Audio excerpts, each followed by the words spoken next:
difference between, today we're going to talk about volume and capacity a little bit. And it's important that we define the difference between them.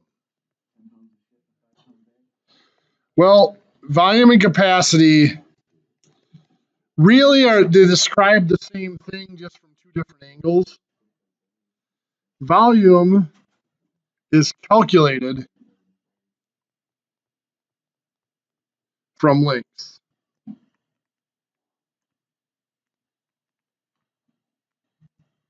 Can't write today at all. It's calculated from length measurements. Exactly. You know, for example, if you have a box,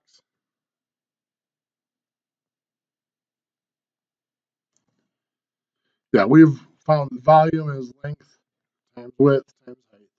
Or more specifically, the area of a base times the height is a better way of describing it. But there's a volume. Capacity is a standard size container.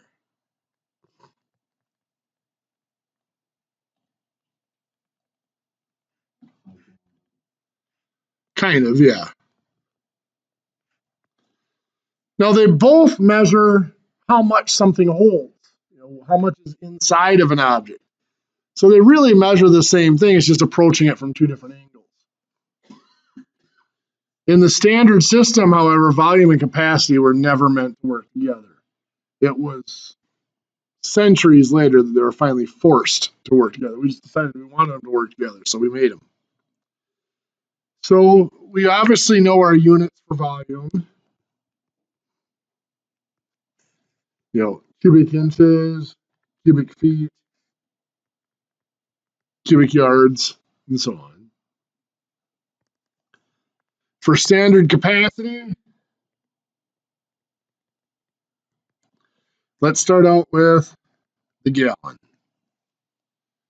Gallon, something we're all pretty familiar with. Anybody know where a gallon came from? It was actually the size of a standard man's hat. Is what you can contain. Well, it wasn't like a cowboy hat or a baseball cap. It was like the typical dress hat in Europe, like the derby style hat. That held about a gallon. You brought up a 10-gallon hat. They would refer to a cowboy hat as a 10-gallon hat. It doesn't hold 10 gallons. That was actually a sarcastic comment. No, that's a big hat. Well, that's a 10-gallon hat there. You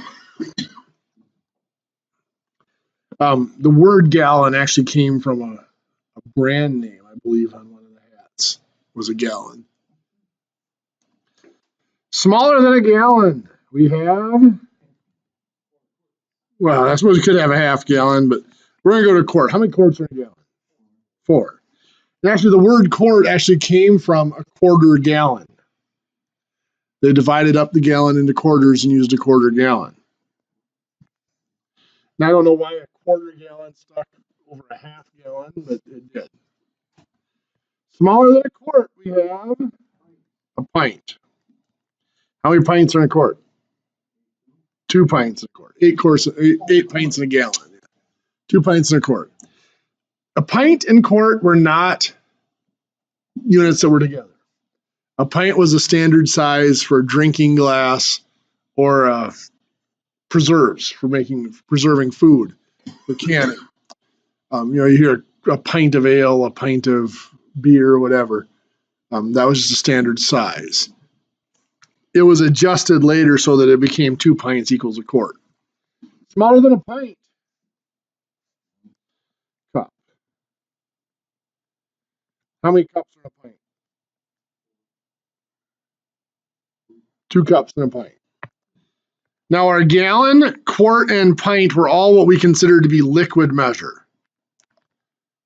Measuring water or whatever. A cup was actually dry measure. Where a cup came from was your cupped hand. You dumped a powder like flour, sugar, salt into your hand. And what we could hold there when it heaped up was a cup. Your cupped hand full of, and that's where it came from. It started with the word cupped hand full of this, whatever, and it just shortened it to a cup of. You know, I have a good friend of mine who's a caterer, and she actually still measures that way. And I've checked her a couple of times, and it's like almost dead on for her. Now, of course, now that we actually have standard, little plastic or metal measuring cups, you can use any of these for dry or liquid measure because it works out. Yeah, trying to put a cup of molasses in your hand would be interesting. Smaller than a cup, we do have tablespoon, but there's one in between there. Fluid ounces. Anybody know how many fluid ounces are in a cup? 8 fluid ounces in a cup is correct. You gave away the next one. Tablespoon. Anybody know how many tablespoons are in a fluid ounce? Most people more for how many tablespoons are in a cup. Anybody know that one? There are 16 tablespoons in a cup. There are actually 2 tablespoons in a fluid ounce. Now, a tablespoon was the size of a spoon you would use at the table. A little bit bigger than what our standard silverware is now. Their spoons are just larger. Smaller than a tablespoon, a teaspoon. Anybody know how many teaspoons are in a tablespoon? 3. Side note, abbreviations for tablespoon and teaspoon. The most common one I see now is capital T for tablespoon, little t for teaspoon. Kind of confusing, but I do also see capital TSP for tablespoon and small TSP for teaspoon. And I see a small TBSP for tablespoon. Moral of the story is they are kind of confusing. The capital T and little t can be screwed up real easily. Trust me, if you're baking chocolate chip cookies and it calls for 3 teaspoons of salt and you put in 3 tablespoons of salt, let me just say I am a fat guy who hasn't thrown away a lot of food in my life, but I could not choke down. No amount of milk was going to put those suckers down. Is that baking soda does the same thing? Yeah. People don't think baking soda has much flavor, but it really is. Yeah. Now, these next ones you don't need to write down. I'm putting these out there for fun. Smaller than a teaspoon is a dash. There are 2 dashes in a teaspoon. A dash comes, you have the shaker for salt and pepper. They use the same thing for spices. They're much bigger than what we think of as salt and pepper shakers. Had the holes in them, and just one quick tip. 1 dash of the shaker was 1 dash. A dash contains 3 pinches. Now it's just, powdered measure. You stick your fingers in there, pinch them together. What comes out goes in the recipe. And a pinch contains 2 smidgens. Smidgen is you stuck your finger in. What stuck to your finger, you flicked off in the recipe. This one I've always thought was gross for a couple of reasons. One, the cook with sweaty fingers had bigger smidgens. And 2, well, yeah. 2, I'm always thinking, yep. I realize it's getting cooked, but still. On the larger side, can anybody tell me how many gallons are in a barrel? 55 gallons is a drum.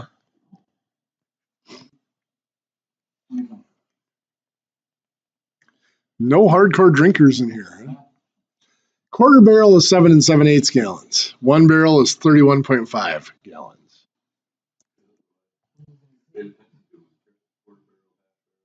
Yeah.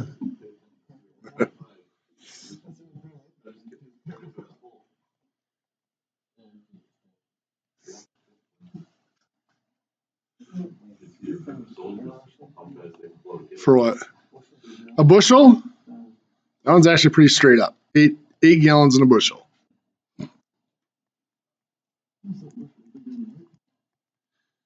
How about a peck? Yeah, Peter Piper picked a peck of pickled peppers. It's 2. You still see this one if you ever go to a strawberry patch and buy strawberries, those little cardboard trays they have. Those are usually either 1-pack or 2-pack trays.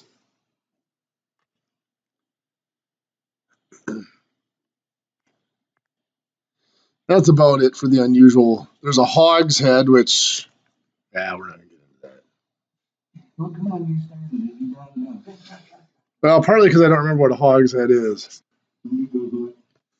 We can take a look here. Oh, somebody's on their phone. They'll beat me to it.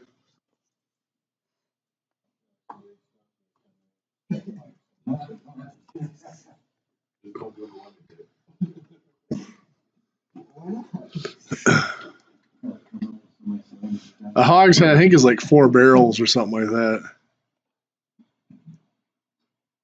I don't remember. Yeah, I don't remember. Let's see what you come up with. I'm not sure if I want that in my search. 63 gallons. So actually, a hogshead is 2 barrels. That sounds right. 2 barrels is a hogshead. So next time you have a quarter barrel, tell that, hey, we got an 1/8 hogshead.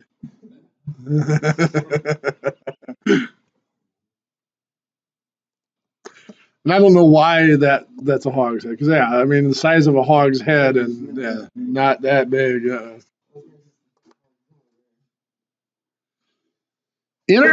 Now, we said there's an equivalency. Oops. You gonna live?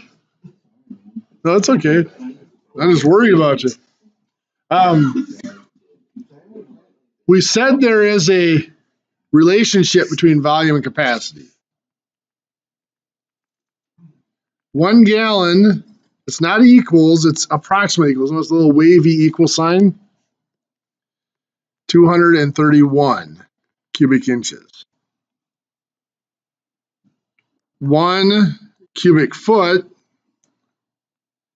is approximately, I usually use 7.48, but I think your book uses 7.5 gallons. If you ask people a 5-gallon bucket, if they think that's bigger or smaller than a cubic foot, most people would say about the same or maybe a little bit bigger. It's actually only 2/3 of a cubic foot.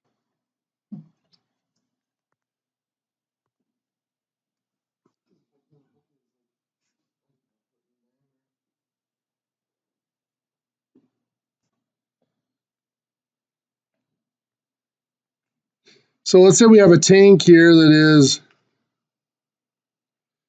well, let's say it's 8 feet by 3 feet by 4 feet. The volume, yeah, 8 by 3 by 4 is 96 cubic feet.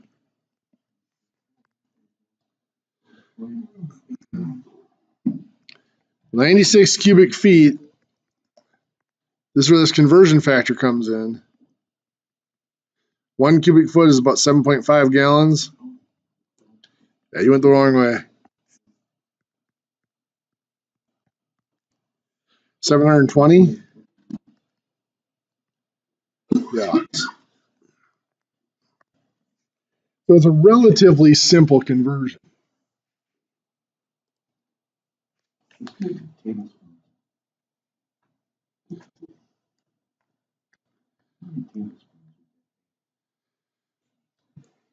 For those of you who can't catch Rob in the parking lot later,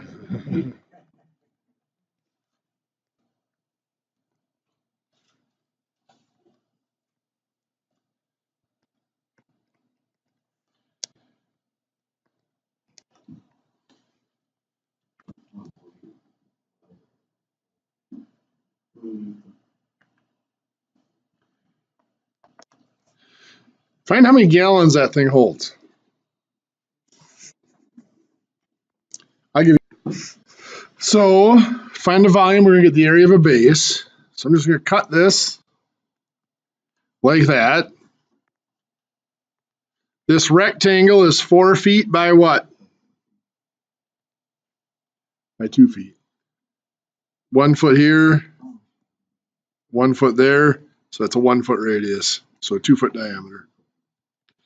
So that's 8 square feet. The circle is pi times 1 squared, or 3.14 square feet. So we get an area of a base of 11.14 square feet.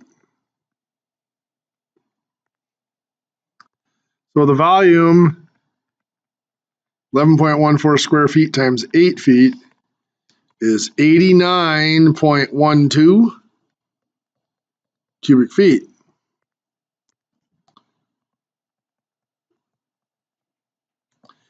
89.12 cubic feet.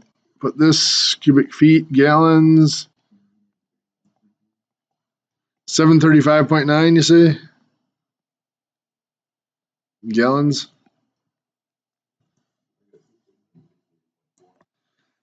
So 89.12, 7.5. 668.4. Oh, put 90. Oh, that works.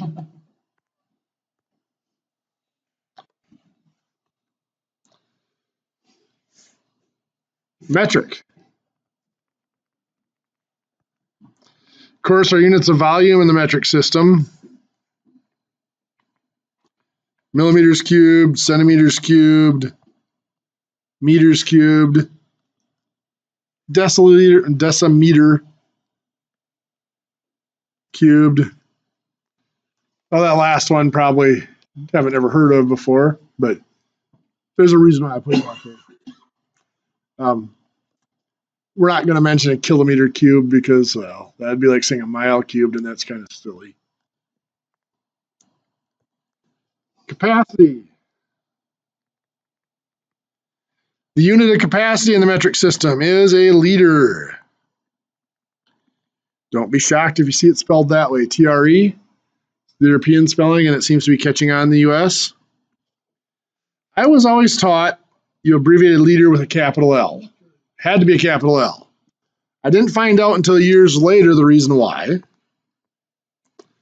it comes down to that. Is that a 51 or is it 5 liters? Well, if you make it a capital L, it's obvious if it's 5 liters or 51. Right? And that was the reason I was given was I learned the metric system in the late 1980s. And back then, the type fonts for your typewriters, most of your small L's and 1s were indistinguishable. It was tough to tell the difference between them. In fact, some of the really old typewriters before my time, they didn't even have a 1 key on them. You just used the small L for a 1. Now with modern type fonts, it's pretty easy to tell the difference between them. So I have been told it is now acceptable to use a small L for liter. So if you see that in the book, that's why. I will always use a capital L just because my small L's still look like 1s. But if we go smaller, the deciliter is a tenth of a liter. Deciliter. We have the centiliter is a hundredth of a liter. Milliliter is a thousandth of a liter. Skip a few, we go to microliter, which is a millionth of a liter. Remember in the medical fields, that's MCL. You'll see that abbreviated just because they can't keyboard it in. Going larger, there's decaliter, which is 10 liters. Hectoliter, which is 100 liters. Kiloliter is 1,000 liters. Then we skip up to a megaliter, which is 1,000,000 liters, which I have never actually seen used. A kiloliter, by the way, 1,000 liters is about 270 gallons. What's that? So far? Well, 270,000 gallons is a measuring unit. It's a little bit more than what's really needed. Is they might measure the volume of the ocean or the capacity of the ocean or something, and megaliters might be it. But not too many applications. Like I said, even a kiloliter you don't see hardly at all because it's about 270 gallons. So it's kind of big.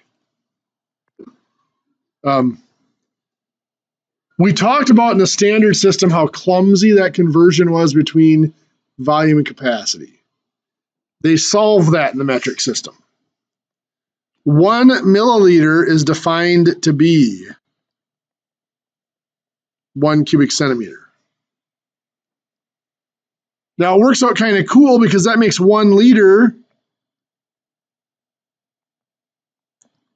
1 cubic decimeter.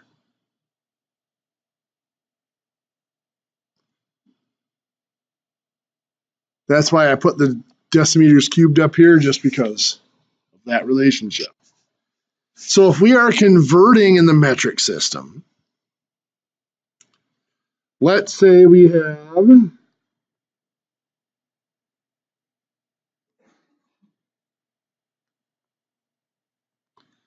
a tank that is 3 meters by 1 meter by 2 meters, and I want to find that volume in liters. Well, first I'm going to find the volume. I should say the capacity in liters. 3 times 1 times 2 is 6 meters cubed. I would change that 6 meters cubed into decimeters cubed. Our chart goes meters, decimeters, centimeters, millimeters. So to get from meters to decimeters is only 1 spot to the right on the chart. Since it is cubed, however, we have to go 3 times, so 3 spots. That is 6,000 decimeters cubed. Since 1 decimeter cubed equals 1 liter, that means that is 6,000 liters. A little bit easier to do than the conversion in the standard system from cubic feet to gallons. What do you think? Better than a sharp stick in the eye? Not much.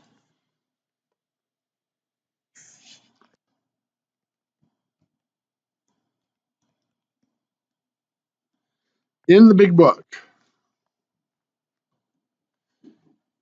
page 253, exercise 8-9. Page 254 is exercise 8-10. Let me skip up to page 274, exercise 9-11, and page 274 to 275, exercise 9-12. I'll let you work on those in that packet. And I guess I won't see you guys again until next Thursday, will I? So I guess have a good weekend.